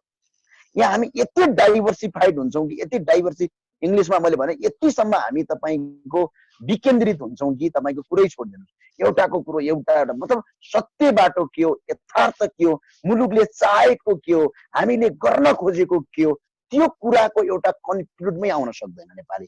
अहिले नेपालको सबभन्दा ठुलो समस्या यो हो। युवाहरू आउँदैछन्, लाखौं युवाहरू नेपाल आउँदैछन्, बेरोजगारीता बढेको छ, विश्वमा बेरोजगारीता बढेको छ। ज्ञानेन्द्र सिंहजी, मेरो बुझाइ के छ भने जुन दिन हामी युनाइट भन्छौँ, जुन दिन हामीहरूको यो सोच आउँछ, जुन दिन हामी यो सोचका साथ काम गर्छौँ, त्यो दिन भन्दा पछाडि नेपाल फर्केर अविकसित छ भन्दैन। जस्तो जापानमा हुनुहुन्छ, कोरियामा हेर्नुहोस्, तर त्यहीँका नागरिकले बनाएको देश, नागरिकमा चेतना हुनुपर्छ। यसैका लागि आज हामी लड्दैछौँ। ओके निगम, सायद यसैका लागि हामी ब्ल्याकआउट गर्दैछौँ। ओके निगम हुमा गाईजी, तपाईँलाई थाहा छ कोभिड-19 को समस्याबाट पनि हामी माथि उठ्नु छ, राइट? र अहिले देशभित्र मात्रै समस्या होइन, तपाईँलाई थाहा छ बोर्डरमा युवाहरू छन्, भोकै छन्। भारतमा विभिन्न ठाउँमा यस्तो परिस्थितिमा बसिराख्नु भएको छ कि हाम्रो युवाहरू, तिनीहरूका कल मेसेज हेर्दाखेरि पनि हामी लाचार जस्तै भइरहेछौँ के। हाम्रो हातमा न तपाईँको हातमा पोजिसन छ, न ज्ञानेन्द्रजीको हातमा छ, न मेरो हातमा छ। यी कुराहरूको सम्बोधन कसले गर्ने? अब आउने युवालाई कसरी व्यवस्थापन गरेर अगाडि बढ्ने? हेर्नुहोस्, अब यो वास्तवमा राज्यले चाहन्थ्यो भने यो कुनै ठुलो समस्या हुन्थ्यो जस्तो मलाई लाग्दैन। किन लाग्दैन भने करोडौं करोड चाहिँ जनसङ्ख्या भएका देशहरूले 20औं करोड 50 करोड अरब जनसङ्ख्या भएका देशहरूले आफ्ना नागरिकलाई विश्वका विभिन्न देशबाट लिएर उनी क्वारेन्टाइनमा राख्ने, त्यसै गरी सुरक्षितसँग राख्ने ओर्ने काम सारा गरेका छन् भने हाम्रो त पपुलेसनै कति छ र पहिलो नम्बरमा, होइन? हाम्रा यत्रा चाहिँ सुरक्षाकर्मीहरू छन्, हाम्रा सेनाहरू छन्, हामी जस्ता चाहिँ सयौं युवाहरू देशले आवश्यकता महसुस गरेको खण्डमा समाजसेवी स्वयंसेवक भएर काम गर्नको लागि चाहिँ इच्छुक युवाहरू लाखौंको सङ्ख्यामा हामीहरू छौँ भनेपछि यदि राज्यले चाहन्थ्यो भने यो कुनै असम्भवको कुरै थिएन। र दोस्रो, अहिले विश्व नै यो कोभिडको कारणले जुन हिसाबले आक्रान्त छ, अब धेरै समय अब पर्यटन व्यवसाय ध्वस्त छ, अरू उद्योग धन्दा कल कारखानाहरू ठप्प छन्, आर्थिक गतिविधि ठप्प छ भनेपछि यो अझ र अर्को कुरा, यो लकडाउन कति समयसम्म लम्बिने हो, यसले कति समयसम्म दुःख दिने हो, यसको चाहिँ नि एउटा रूपरेखा तयार गरेर यसबाट कसरी बाहिर निक्लिने, यी समस्याहरूको समाधान कसरी गर्ने, भोलि आउने सम्भावित जोखिमको न्यूनीकरण कसरी गर्ने भन्ने कुरामा चाहिँ नि हामी केन्द्रित हुनुको सट्टा त लाजमर्दो अब यो हेर्नुहोस् भन्न पनि के सोच्दा सम्झिँदाखेरि पनि आफैलाई चाहिँ त्यो एकदम घृणा लाग्छ के, मन हृदयदेखि नै घृणा पैदा हुन्छ मनमा त्यो सोच्दाखेरि सम्झिँदाखेरि पनि कि यस्तो कुरामा पनि भ्रष्टाचार गर्ने। ल हेर्नुहोस् त, सामान खरिदमै भ्रष्टाचार, अरू कुरामै भ्रष्टाचार, सानसाना प्लेनमै चाहिँ तपाईँको कमिसनका कुरा भनेपछि हामीले अब युवाहरूले चाहिँ संयुक्त रूपमा सबै कुराको सारा प्लान बनाउनुपर्छ। देश बचाउने कुरा, सिमानाको कुरा, भ्रष्टाचारबाट कसरी मुलुकलाई मुक्त बनाउन सकिन्छ ती विषयको कुरा, स्वाभिमान सहितको राष्ट्रिय समृद्धिमा मुलुकलाई कसरी लान सकिन्छ ती कुरा, र अर्को कुरा मैले पटक पटक भन्दै आएको छु कि हाम्रो निर्वाचन प्रणाली नै भ्रष्ट भयो, होइन? त्यो भएको कारणले हामीले अहिलेको निर्वाचन प्रणाली र अहिलेको व्यवस्थामाथि नै हामीले सोच्नुपर्छ। व्यवस्थामाथि सोच्ने भनेको यो मैले गणतन्त्रमाथि, लोकतन्त्रमाथि प्रश्न चिन्ह उठाएर अरू कुनै व्यवस्थाको कल्पना गर्न खोजे होइन। प्रजातन्त्रप्रति हामी कहिले पनि सम्झौता गर्दैनौँ, हाम्रो ठुलो सम्मान छ, हाम्रा पूर्वजहरूले लडेर लिएर आएको कुरा हो। तर यो निर्वाचन प्रणाली लगायत हाम्रो शासकीय स्वरूप जुन खर्चिलो शासकीय स्वरूप छ यी 2-4 वटा कुरालाई चाहिँ हामीले सम्बोधन गर्नुपर्छ। र अर्को कुरा अहिले हेर्नुहोस् 753 वटा स्थानीय निकाय छन्। यो स्थानीय निकाय किन बनाएको? वडा अध्यक्षहरूलाई र मेयरहरूलाई गाउँ गाउँमा डोजर चलाएर कमिसन खानलाई यो चाहिँ के स्थानीय तह बनाएको हो? होइन भने कोभिडमा के गर्यो त? यो भिड के को? खोइ यो लकडाउन कहाँ बन्द भयो? हाम्रो त अहिलेको स्थानीय तहको संरचनाले यदि स्थानीय तहका जनप्रतिनिधिहरूले चाहने हो भने प्रत्येक जनताको घर घरसम्म पुगेर त्यहाँको समस्याको स्थलगत अध्ययन गरेर काम गर्न सक्ने किसिमको चाहिँ हाम्रो अहिलेको स्वरूप छ। यति बलियो, यति राम्रो र यति प्रभावकारी स्थानीय निकाय, स्थानीय सरकार, स्थानीय संरचना हुँदा पनि किन कर बढाउने र जनप्रतिनिधिहरू चाहिँ सेवा सुविधामा मात्रै अल्मलिने किसिमको काम हो? हामी कहाँनिर चुक्यौँ? प्रदेशहरूको के काम आयो? प्रदेशहरूलाई किन एक्टिभ बनाउन सकिएन? प्रदेशहरू किन निकम्मा भए? यी कुरामा हामीले गहिरो विश्लेषण गर्नुपर्छ। र अर्को कुरा हेर्नुहोस्, हामीले आजको दिनमा प्रत्येक नेपालीलाई म एउटा कुरो चाहिँ ध्यान दिएर सोच्न म के अनुरोध गर्न चाहन्छु भने हामी आजको दिनमा आजभन्दा 15 वर्ष 20 वर्ष अगाडिको कल्पना गरेर नेपालमा आजभन्दा चाहिँ 15 वर्ष 20 वर्ष अथवा त्यसभन्दा अगाडि कस्ता कस्ता नेता थिए भनेर हामीले कल्पना गर्ने हो भने हामीलाई बीपी कोइरालाहरूका, मदन भण्डारीहरूका, मनमोहन अधिकारीहरूका, कृष्ण प्रसाद भट्टराईहरूका, गणेशमान सिंहहरूका नाम याद आउँछ। तर आजभन्दा ल हामीले सङ्कल्प गरौँ, अहिले हेरौँ त अहिले भएका देखिएका पोलिटिकल सिनारियोकै मान्छेलाई मात्रै देश चलाउन भर गरेर हामीले छोड्ने हो भने आजको 10 वर्ष 15 वर्षपछि कुन चाहिँ राजनेता निक्लिला त? खोइ त। छातीमा हात राखेर एकचोटि सोचौँ त हामीले भने मुलुक कता जाँदैछ, देश कसरी बन्छ यो हिसाबले भनेपछि हामीले अर्को कुरा सुरुदेखिको हामीले हेरौँ न। 46 सालदेखिका प्रत्येक परिस्थिति देश किन बनेन र देशको त्यो बेलादेखि अहिलेसम्म नेतृत्व कसले गरे र आजको 10 15 20 वर्ष पछाडि देशको नेतृत्व कसले गर्दैछ? अनि तपाईँ रोप्ने बेला चाहिँ सुन्तोलाको बोट रोप्ने, अनि तपाईँ सुन्तोलाको बोट कागती फलेन भनेर खोजेर पाइन्छ, कागती पाइन्छ भनेको यसको अर्थ प्रत्येक नागरिकले एउटा सङ्कल्प के गर्न पर्यो भने म एउटा असल व्यक्ति, एउटा असल देशभक्त नागरिक बन्छु र म एउटा असल देशभक्त नेता खोज्छु र असल देशभक्त नेता बनाउँछु। अरू कोही बन्दैन भने म आफै पनि त्यसका लागि तयार हुन्छु। अरे मरेर जानै छ त एक दिन। तपाईँ हामी कल्पना गरौँ न, हिजो हामीलाई हाम्रो बाल्यकाल सम्झिँदा त हिजो जस्तो लाग्छ नि। आजको 10-20 वर्षपछि त हामी पनि त बुढाबुढीमा बिस्तारै बिस्तारै प्रवेश गर्छ भनेपछि आखिर मरेरै जाने जीवन हो। कसैको गुलामी गर्नु, कसैको चाकडी गर्नु र देशद्रोहीहरूकै पछाडि लागेर जीवन बिताउनु भन्दा त त्यसको लागि केही गर्ने सङ्कल्प गर्ने प्रयास गरौँ न। होइन नभए हुन्न, नसके सकिन्न। कम्तीमा मर्ने बेला देशका लागि प्रयास गरेको थिएँ भन्ने गौरव लिएर त मर्न पाइन्छ। तर असम्भव भन्ने कुरा त केही छैन नि। बीपी कोइरालाले त्यत्रो राणा शासनको विरुद्धमा मोहन शमशेरसँग म लड्न सक्दिनँ होला भनेर डराएको भए यो देशमा प्रजातन्त्र आउँथ्यो त? त्यो साहस बीपी गणेशमानहरूले गरेर न प्रजातन्त्र आयो। मदन भण्डारी जस्ता नेताले राजालाई चुनाव लड्न आऊ जबकि कोही महाराजको विरुद्धमा बोल्ने हिम्मत गर्न सक्दैनथे। मदन भण्डारीहरूले त्यो साहस नगरे भए यो किसिमको चाहिँ एउटा नयाँ क्रान्तिको परिस्थिति बन्थ्यो होला र? होइन, सबै जनताले चाहिँ त्यो किसिमको आन्दोलनमा हुम्मिने, एउटा क्रान्तिमा लाग्ने र देशको परिवर्तनको सङ्कल्प नगरे भए त मुलुक एउटा अहिलेसम्मको लोकतान्त्रिक गणतन्त्रसम्म त आउँदैन थियो नि। तर गणतन्त्र भ्रष्टाचारका लागि लिएर आएको त होइन, गणतन्त्र देश बेच्नका लागि ल्याएको त होइन। 2-4 जना नातागोता आफ्ना इष्टमित्रहरूलाई चाहिँ विभिन्न पदमा राखेर पोस्न त गणतन्त्र ल्याएको होइन। गणतन्त्र किन ल्याएको? गणतन्त्रको महत्त्व के हो? हामीले किन यो क्रान्ति गर्यौँ भन्दा देश समृद्ध बनोस्, गरिब, किसान, मजदुर, श्रमिक, दलित, आदिवासी, जनजाति, उत्पीडित, निमुखा, मधेसी सबैको जीवन स्तरमा परिवर्तन आओस्, देश राम्रो होस्, प्रजातन्त्र कायम होस्, जनताको शासन स्थापित होस्, हामीले त्यसको लागि ल्याएको हो नि। तर खोइ त व्यवहारमा ती चिज छैनन् भने हिजो जो सामन्ती भएर देशको चाहिँ बाधक बने त्यसै गरिकन अहिले यी भ्रष्टाचारका नाइकेहरू भएर जसले यो लोकतन्त्रको र वास्तविक जनताको शासनको चाहिँ विरुद्धमा बर्खिलाफमा काम गरेका छन् तिनलाई बढार्ने र वास्तविक जनताको शासन स्थापित गर्ने कुरामा युवाहरू क्रियाशील भएर एकताबद्ध केही फरक पर्दैन। हेर्नुहोस्, एक दिन मरेर जाने हो, मरे पनि डराउनु हुन्न। देशको लागि कायर भएर बाँच्नुभन्दा देशका लागि बलिदान गर्न पाउनु ठुलो सौभाग्यको कुरा हो। त्यसमा हामी सबै एक ढिक्काउनु पर्यो, डराउनु भएन। म यही आग्रह गर्छु सबैलाई। ओके ज्ञानेन्द्र साईजी, जस्तो अब अहिले अब निकास के त होइन, अब एउटा किसिमको यो धेरै भयो बहस, तपाईँमाथि पनि अट्याक विभिन्न पटक भयो र तपाईँलाई थाहा छ नेपाल त्यस्तो भूमि हो जहाँ राज संस्थाको नै कतल गरिएको छ, जहाँ तपाईँको मदन भण्डारी, जीव शास्त्री जस्ता व्यक्तित्वहरूको हत्या भएको छ, अहिलेसम्म पनि पेन्डिङ छ उहाँको मुद्दा। भनेपछि राष्ट्र र राष्ट्रियताको पक्षमा आवाज उठाउने व्यक्तित्वको जीवन धरापमा हो, ज्यान धरापमा हो नेपालमा अहिले पछिल्लो पटक देखिएको अवस्था त्यस्तै छ वास्तवमा भन्ने हो भने। अब हामीले तपाईँको अब उ नगर्दासम्म हामी सबैको सोच एउटा भएर यो मुलुकलाई परिवर्तन गर्ने बाटोमा नहिँड्दासम्म, विकल्प नदिँदासम्म अब हुँदैन।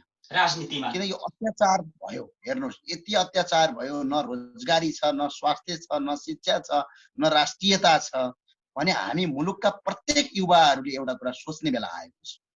यतिखेर हामीले सोचेनौँ र हामी एउटा सही बाटोमा सही मार्गदर्शनमा हिँडेनौँ र एउटा युनाइट भएर अगाडि हिँडेनौँ भने हामीले यो मुलुकलाई घात गरेको ठहरिनेछ। र पछिल्लो पटक मेरो आग्रह के छ भने सबै युवा साथीहरूलाई यो राष्ट्र र यो मुलुकका लागि हामी लड्दै हामी मर्यौँ भने पछाडि पनि गौरव गर्ने काम छ। र यदि तपाईँको यो राष्ट्र र हितका लागि तपाईँको हामी एकजुट भएर काम, एउटा श्रमदान गरौँ, एउटा युनाइट बनाऊ र सबैले एकतन्त्रीय रूपमा काम गरौँ न, राष्ट्रकै लागि, देशकै लागि र हितकै लागि गर्यौँ भनेपछि कसमा परिवर्तन नहोला।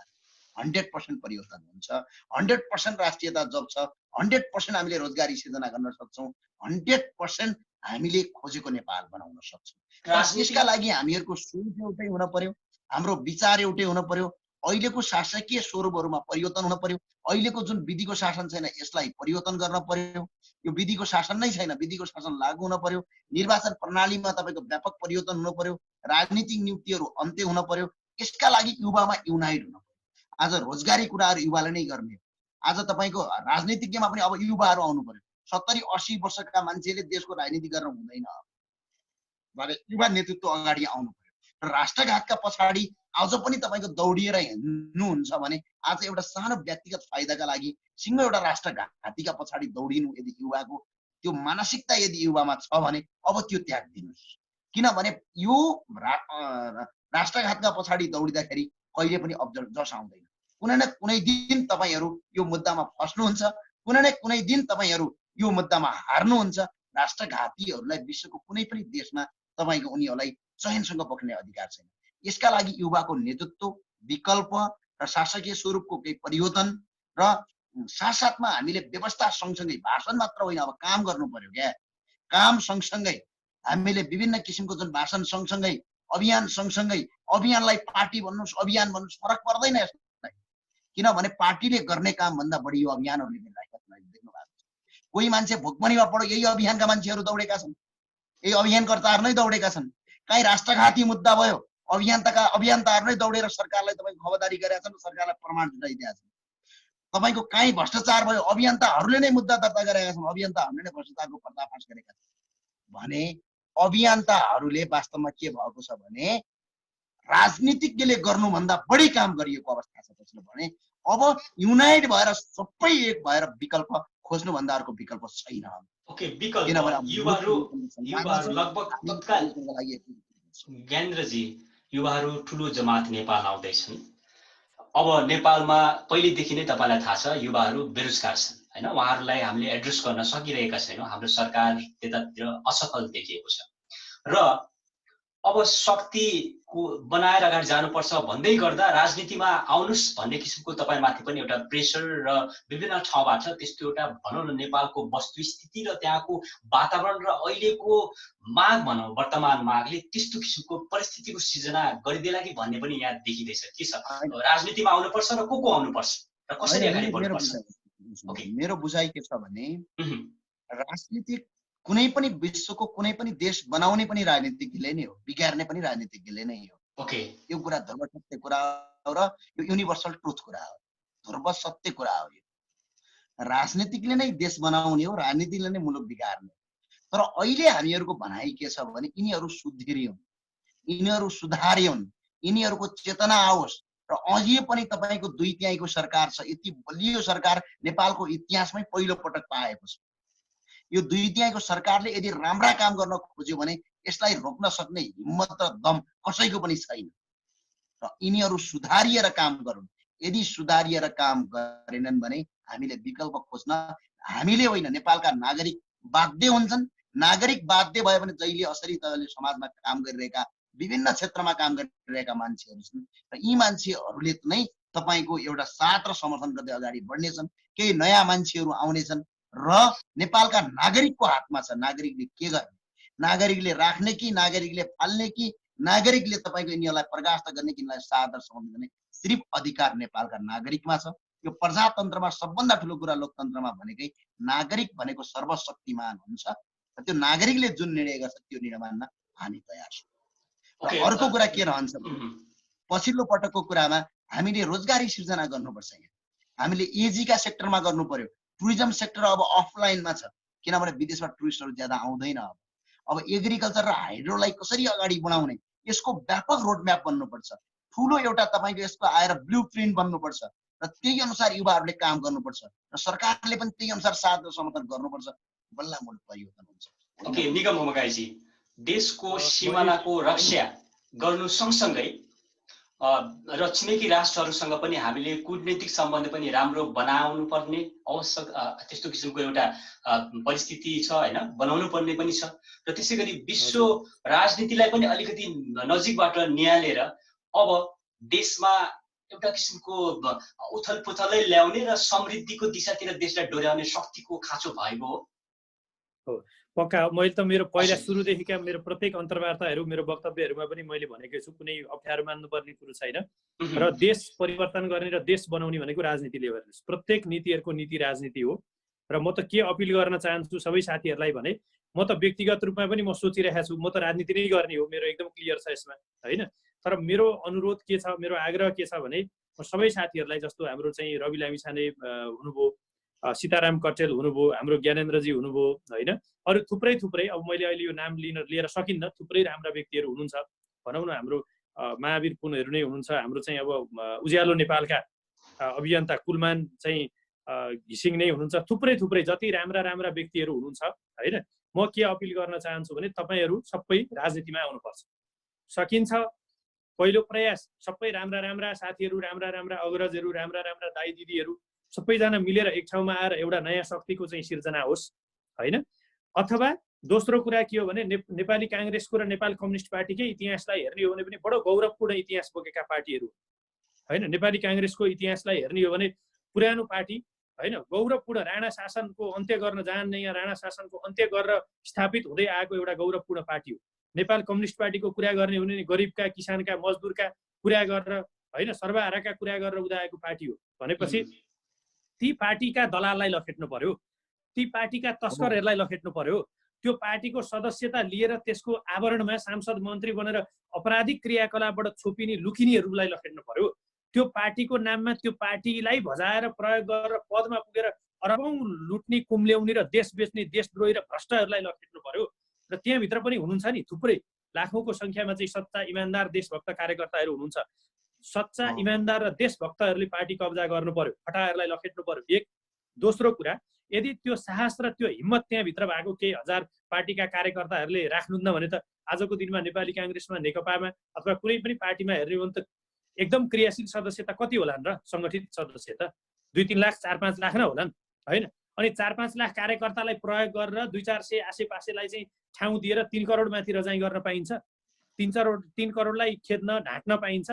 त्यो विकल्प त जनताले पनि सोध्छन् नि त हैन। त्यो भएको कारणले चाहिँ म सबैलाई तपाईहरू जस्ता चाहिँ युवा साथीहरू, किनभने एचपीजी तपाईहरू पनि त्यहाँ बसेर तपाईँ ज्वालाजीहरू लगायतको टिमले चाहिँ जुन हिसाबले परदेशमा रहेर पनि देशका लागि, मातृभूमिका लागि जुन किसिमको योगदान पुर्याउनु भएको छ म मुक्त कण्ठले प्रशंसा पनि गर्न चाहन्छु। र तपाईहरू लगायत सम्पूर्ण यो तपाईको लोकप्रिय कार्यक्रम मार्फत म सम्पूर्ण मेरा अग्रजहरू, सामाजिक अभियन्ताहरू, देशप्रतिको चाहिँ एउटा शुभचिन्तकहरू, विज्ञहरू, पढेका व्यक्तिहरू, देशका लागि केही गरौँ भन्ने साहस बोकेका व्यक्तिहरूलाई म अपिल गर्न चाहन्छु, 1 मिनेट ढिला नगरिकन अब हामीले राजनीतितिर सोचौँ हैन। किनभने सत्ता हेर्नुहोस्, राजनीति देश ट्र्याकमा लिएर आउने, मुलुक ट्र्याकमा लिएर आउने भनेको राजनीतिले हो। त्यसको वैधानिक माध्यम भनेको निर्वाचन मात्रै हो हैन। अबको 2.5 वर्षमा स्थानीय निकायको निर्वाचन आउँछ, अबको 3 वर्षमा सङ्घको र प्रदेशको निर्वाचन आउँछ भनेपछि अहिले अघि पछि हामी क्याम्पेन चलाउँछौँ। अनि क्याम्पेन चलाएपछि अब निर्वाचनको 5-6 महिना अगाडिको मुखा आएर ल यति यस्तो भनेर 2-4 वटा लोकप्रिय भाषण गरिदिन्छन्, राष्ट्रवादी भाषण गरिदिन्छन्, 2-4 वटा राम्रा कार्यक्रम, गुलिया कार्यक्रम चाहिँ जनतालाई भिडाइदिन्छन्। अनि नोटका कुरा, भोटका कुरा, पैसाका कुरा, अनि जातीय राजनीतिका कुरा, यावत कुराले गर्दा त्यही पुरानै मान्छेले चाहिँ देशलाई कब्जा गर्ने र निर्वाचनबाट फेरि अनि हामी चाहिँ कराउनु भर मात्रै हुन्छ। त्यो भएको कारणले म सबै साथीहरूलाई अपिल गर्न चाहन्छु, सबैले बेलैमा सोच्नुपर्छ, राजनीति नै गर्नुपर्छ। सबै मिलेर एउटा नयाँ फोर्स बनाएर अगाडि आउँदा पनि स्वागत योग्य कुरा हो। अथवा प्रत्येक पार्टीभित्रका इमान्दार र छन् कार्यकर्ताहरूसँग सहकार्य गरेर त्यहाँका तस्कर फटा र देशद्रोही र भ्रष्टहरूलाई लखेटेर चाहिँ नयाँ फोर्स त्यसरी पनि बन्न सक्छ। म यसैको लागि अपिल गर्न चाहन्छु। ओके ज्ञानेन्द्र साईजी, हामी अलिकति कार्यक्रमको अन्त्यतिर पनि छौँ होइन, तपाईँको यो विषयमा हजुर यो मेरो के छ भने निगम सरले भनेकै लाइन छ मेरो चाहिँ के छ भने जसरी तपाईँहरूले जो विदेशमा बसेर काम गरिराख्नु भएको छ, मुक्त कण्ठले म प्रशंसा गर्छु तपाईँको त्यो कामको। तपाईँ, ज्वाला, ईशा गुरुङ लगायतको एउटा टिम छ जसले उहाँहरूले काम गरिराख्नु भएको छ। ईशा गुरुङ दिदी लगायतको टिमले विदेशमा अरू पनि टन्नै हुनुहुन्छ, हेमबहादुर थापा लगायत हुनुहुन्छ, अमेरिकातिर नेपालमा सहयोग गर्दै हिँड्नु भएको छ, सरकारले गर्न नसकेका कामहरू गरिराख्नु भएको छ, धेरै मान्छेहरू हुनुहुन्छ। तर हामी ठाउँ ठाउँबाट छौँ, चाहे टेलिभिजनबाट तपाईँको रवि दाईहरू हुनुभयो, चाहे तपाईँको सीताराम दाईहरू हुनुभयो, लगायतको तपाईँ कुलमान घिटी, महावीर पुन लगायतका कति धेरै छन्, सबैको नाम लिन असम्भव छ। अहिले निगम सरहरू हुनुभयो, उहाँ पहिल्यैदेखि नै उहाँले गरिराख्नु भएको थियो। अब भने पछाडि मेरो बुझाइ के छ भने अब नागरिकले र अर्को कुरा त्यो पार्टीभित्रका मान्छेहरू, हेर्नुहोस् मदन भण्डारीको नामले पार्टी चल्याएको छ, तर पार्टीभित्रका ती भ्रष्ट आचरण भएका मान्छेहरूलाई त्यही पार्टीभित्रका मान्छेले अब कारवाही गरेर देशलाई नयाँ बाटोमा डोर्याउँछ। पार्टीभित्र आज पनि लाखौं रूपमा त राष्ट्रभक्त कार्यकर्ताहरू छन्, आज पनि लाखौं रूपमा राष्ट्रभक्त कार्यकर्ताहरू छन्। यी कार्यकर्ताहरूले अब यी भ्रष्टाचारी र भ्रष्टहरूलाई तपाईँले त्यहाँबाट निष्कासित गर्नु र नयाँ विकल्प तयार हुनु पर्यो। र यसका लागि नेपाली नागरिकले पनि अब सोच्ने बेला आयो। र मेरो आग्रह के छ भने भ्रष्टाचार जो आचरण छ यी सबैको अन्त्यका लागि सबैको युनाइट भयो, सबैको सोच एक भयो, सबै युवाको एउटै सोच भयो भने मात्र देश विकास हुन्छ, होइन भने हुँदैन। ओके, सिमानाको विषयमा जो यो तपाईँको एउटा प्रेसर नेपाल सरकार र भारतीय सरकार समक्ष पुगोस् भनेर जो बत्ती निभाउने कार्यक्रम छ, यदि यो कार्यक्रमबाट पनि सुनवाई भएन, नेपाल सरकारले स्ट्रङली प्रस्तुत हुन सकेन भने ज्ञानेन्द्र साईजी के हुन्छ अब?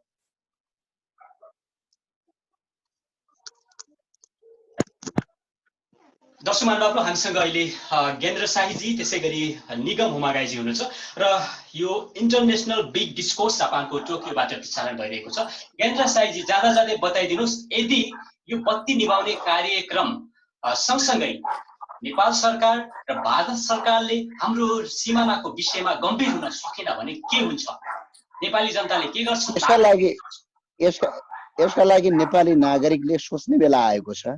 यदि सरकारले यति गरेर पनि मानेन भने सरकारको विकल्प खोज्नुपर्छ, याभन्दा अर्को विकल्प छैन। किनभने अहिले ज्ञानेन्द्र साई र निगम हुमागाईले गएर अन्तर्राष्ट्रिय अदालतमा मुद्दा हाल्न सक्ने स्थिति हुँदैन, त्यो भ्यालिड पनि हुँदैन। त्यसका लागि नेपाल सरकारले हाल्नुपर्छ, एउटा प्रोसेस हुन्छ। यदि तपाईँको यदि सरकारले कूटनीतिक पहल थालेन भने नेपालका नागरिकले सरकारको विकल्प खोज्नुपर्छ र त्यो विकल्प भएको सरकारले भारतका विरुद्धमा, भारतले गरेका गलत कामका विरुद्धमा कूटनीतिक पहलबाटै सक्छ। यदि कूटनीतिक पहलबाट पनि मानिएन भने हामी गोर्खालीका सन्तान चुप लाएर बस्दैनौँ, यसमा ढुक्क हुनुहोस्। ओके ज्ञानेन्द्रजी, यो कार्यक्रम जेठ 4 देखि 10 बेलुकी राति 8 बजेसम्म हैन? 8 बजे नेपालका सबै नागरिकलाई म आग्रह गर्न चाहन्छु, हामी सबै नागरिकलाई आग्रह गरौँ, यो तपाईहरुका लागि हो, यो हाम्रो लागि, यो देशका लागि, यो राष्ट्रका लागि हो। यसमा पनि तपाईहरुले यदि कन्जुसाई गर्नुभयो, यसमा पनि तपाईले 3 पटक दिमाग हैन 6 पटक सोच्न थाल्नुभयो, त्यो नेपालमा अर्कै प्रकारको दिमाग घुम्छ के। आज देश बिग्रेकै त्यही हो, कुनै सत्य बाटो र सही बाटो भन्दा अर्कै दिमाग घुम्छ। यो अचम्मको मेन्टालिटी बनाएको छ नेपालमा, जुन मेन्टालिटीको हामीले आजसम्म पनि त्यसको गुदी के हो भनेर आजसम्म हामीले फाइन्ड आउट गर्न सकेका छैनौँ के। त्यो अर्कै दिमाग घुम्छ, त्यो हुने कामलाई पनि विरोध गरिहालौँ, हुने राम्रो काम सरकारले राम्रो काम गरे भए पनि अब बिचारा विपक्षले विरोध गरिहाल्ने, नेपालमा त्यो परम्परा छ नि हजुर। बिचारा अहिले हेर्नु सरकारमा तपाईको अहिलेको जो नेमाङजी हुनुहुन्छ, जो सडक मन्त्री हुनुहुन्छ, कति राम्रो अहिले काठमाडौँमा काम गर्नुभएको छ, उहाँको त खुला दिलले प्रशंसा गर्नु पर्यो नि। यही सरकारका त मन्त्री हो उहाँहरू। यस्तो छैन क्या नेपालमा, गलतका आफ्नो विरोधी भयो भने त्यो जसरी पनि राम्रो काम गरे पनि गलत अर्कै मेन्टालिटी हुन्छ। यसलाई तपाईहरु सबै नागरिकले साथ र समर्थन गर्नु पर्यो। यो राष्ट्रका लागि हो, यो देशका लागि हो, यो ज्ञानेन्द्र साईका लागि होइन, यो निगम हुमागाईका लागि, यो रवि लामिछानेका लागि होइन, यो एसबी ताम्राकारी कसैको लागि पनि होइन, यो तपाईहरुका लागि हो। तपाई पनि यो देशको नागरिक हो। नागरिक भएपछि कर्तव्य र अधिकार दुईटा चीज दिएको हुन्छ। जहिले पनि अधिकार मागेर हुँदैन, आफ्नो कर्तव्य पनि निभाउनु पर्यो। एउटा बत्ती निभाउन सकिँदैन र त्यो कर्तव्य पालना गर्न सकिँदैन भने यो देशको नागरिक हुँ भन्नु पनि भोलि लाज लाग्छ। ओके त्यही भएर निगम सबै उमागाईजी नागरिकले आफ्नो कर्तव्य निर्वाह गर्नु पर्यो। निगम उमागाईजी ज्ञानेन्द्रजीले भनिहाल्नुभयो यो जेठ 4 देखि नागरिक 10 गतेसम्मको जुन यो त बत्ती निभाउने कार्यक्रम छ यो कार्यक्रममा यो निगम उमागाईजी तपाईको यो पनि जनताको समर्थन लागि रहेको छ। नागरिक हो जनताको लागि नागरिक स्तरबाट चाहिँ यो आयोजना हुँदै गरेको कार्यक्रम हो। ज्ञानेन्द्रजीले भनिहाल्नुभयो सबै युवा अभियन्ताहरू, सबै कलाकारहरू, विभिन्न पत्रकारहरू, विभिन्न क्षेत्रका चाहिँ व्यक्तित्वहरू यसमा चाहिँ समावेश भएर सबैले हामीले संयुक्त रूपमा चाहिँ आह्वान पनि गरेका छौँ र हामी सबैलाई एउटा अपिल एकदम चाहिँ विनम्रतापूर्वक म के आग्रह गर्न चाहन्छु भने यो हेर्दा कतिपयले प्रश्न गरेका छन् बत्ती निभाएर भूमि फिर्ता आउने हो र अथवा बत्ती निभाउनु भने हो र भन्ने किसिम यो एउटा साङ्केतिक विरोध हो। हेर्नुहोस् यसको ठुलो अर्थ छ होइन, यो एउटा सुरुवात मात्रै हो। हामीले यस्ता किसिमका रचनात्मक र साङ्केतिक दबाब दिँदै गर्दा सरकारले सुनेन भने भोलि हामी अरू कार्यक्रम पनि थप कार्यक्रम हामी घोषणा गर्छौँ। हामी देशका लागि मर्न तयार छौँ तर देश मिचिएको देश बेचिएको कुरा हामीलाई स्वीकार्य छैन। त्यसै कारणले म सबै नागरिकलाई म अपिल गर्न चाहन्छु। अर्को कुरा हामीले नागरिक स्तरबाट व्यापक रूपमा दबाब बढाउनु भनेको सरकारलाई साहस दिनु पनि हो कि हामी तिम्रो साथमा छौँ, तिमीले कूटनीतिक पहल गर, तिमीले वार्ता गर, तिमीले जसरी हुन्छ हाम्रो भूमि फिर्ता लिएर आएर देखाऊ र हाम्रो भूमिबाट विदेशी सेना लखेछ होइन र हाम्रो भूमिमा अरूको आँखा गाड्न नदेऊ भन्ने यो एउटा चाहिँ सरकारलाई सहयोग पनि हो, दबाब पनि हो। त्यो भएको कारणले म सम्पूर्ण आम नागरिकलाई म अपिल गर्न चाहन्छु सम्झेर ठिक हामीले बेलुका 8 बजेदेखि 8:05 बजेसम्म प्रत्येक दिन 5 मिनटका दरले सबैले बत्ती निभाएर यो कार्यक्रममा ऐक्यबद्धता जनाउनु हुनको लागि म अपिल गर्न चाहन्छु। ओके 1 मिनेटमा एक मिनेटमा सकिदिनुहोस्। यो सिमानामै पनि हामीले मेरो आग्रह के छ भने यो सरकारको विरोध गरेको होइन, सरकारलाई समर्थन गरेको नागरिक विदेशीका विरुद्धमा छन्, सरकारको समर्थनमा छन्, सरकारलाई ढाडस दिएको, सरकारलाई साथ गरेको यो देशको हितका लागि सबैले यो राष्ट्रका लागि 5 मिनट बत्ती बन्द गरिदिनुहोस्। जेठ 4 देखि जेठ 10 गतेसम्म प्रत्येक बेलुका 8 बजे यति गरिदिनु भयो भने यो साङ्केतिक विरोधले ठुलो माइलेज राख्छ र सरकारलाई झन्बलियो बनाउँछ। त्यही भएर म सबै दल पार्टी विभिन्न राजनीतिक दल पार्टी सबै जो भए पनि यो देशभित्र छौँ हामी, देश हाम्रो ठुलो छ, देशका लागि गर्छौँ यति भन्छु। ओके महत्त्वपूर्ण समयको लागि धन्यवाद ज्ञानेन्द्रजी। ओके र त्यसै गरी निगम उमागाईजी तपाईँलाई पनि धेरै धेरै धन्यवाद महत्त्वपूर्ण समयका लागि। धेरै धेरै धन्यवाद एसबीजी। अन्तिममा हामीले अघि नै पनि भन्यौँ अहिले यो चाहिँ सिमानाको कुरा भन्दा पछि चाहिँ छारुङमा लिएर गएर प्रहरी चौकी सशस्त्र चौकी राखियो भन्ने खालका कुरा पनि आएका छन्। तर हामीले के बुझ्नु पर्यो भने त्यो पहिलाकै पोस्ट हो। अन्तिममा मैले यो कुरो पनि भन्न चाहेँ त्यो कुनै नौलो पोस्ट होइन, त्यो कालापानी भन्दा पनि 12 किलोमिटर तलै हो त्यो ठाउँ, जबकि पहिल्यै सीतापुल र छिपालेक भन्ने ठाउँमा प्रहरीहरू छन् नै। त्यो भएको कारणले यति गरियो भने भरले यति हावा चुटिया भरले चाहिँ अब यो पत्र कूटनीतिक एउटा दुईटा सार्वजनिक गरेको भरले यो कुरा सेलाउनु हुन्न। हामी निरन्तर दबावमा हुनेछौँ, हामी सरकारको पक्षमा छौँ, सरकारको साथमा छौँ, तर सरकारले हाम्रो भूमि सुरक्षित गर्नुपर्छ। म त्यही आग्रह गर्दै हाम्रो विचार राख्ने मौका दिनुभयो। तपाईँलाई पनि धेरै धेरै धन्यवाद। दर्शकमान बाबु हामीसँग हुनुहुन्थ्यो ज्ञानेन्द्र साईजी, उहाँ हाम्रो नेपाल हामी नेपालीका संयोजक, त्यसै गरी नागरिक समूह नेपालका अध्यक्ष निगम उमागाईजी। र आजको यो बहस कस्तो लाग्यो तपाईँहरूको प्रतिक्रिया पनि चाहिन्छ। त्यसका लागि तपाईँले westnepal@gmail.com र yazbitaamraka.westnepal@gmail.com मा पठाउन नबिर्सनुहोला। वेस्ट नेपालको केन्द्रीय कार्यालय क्यालिफोर्निया र त्यसै गरी हाम्रो दोस्रो केन्द्रीय कार्यालय अनामनगर काठमाडौँ हो। आवाज बिगिनरको आवाज बन्द यात्रामा हामी निरन्तर अडिग भएर अगाडि बढिरहेका छौँ र सिमानाको कुरामा सबै नागरिक एकडिका भएर अगाडि बढौँ र जेठ 4 गतेदेखि जेठ 10 गतेसम्मको जुन बत्ती निभाउने कार्यक्रम छ यो कसै व्यक्तिको हितका लागि नभएर राष्ट्र र राष्ट्रियताको लागि र स्वाभिमानी युवाहरूको पक्षमा र देशको भूमिको रक्षाको पक्षमा रहेकाले सबैले यसमा आफ्नो ठाउँबाट भूमिका निर्वाह गरौँ भन्दै म यसबिता आम्राकार पनि बिदा चाहन्छु। नमस्कार, सबैको जय होस्।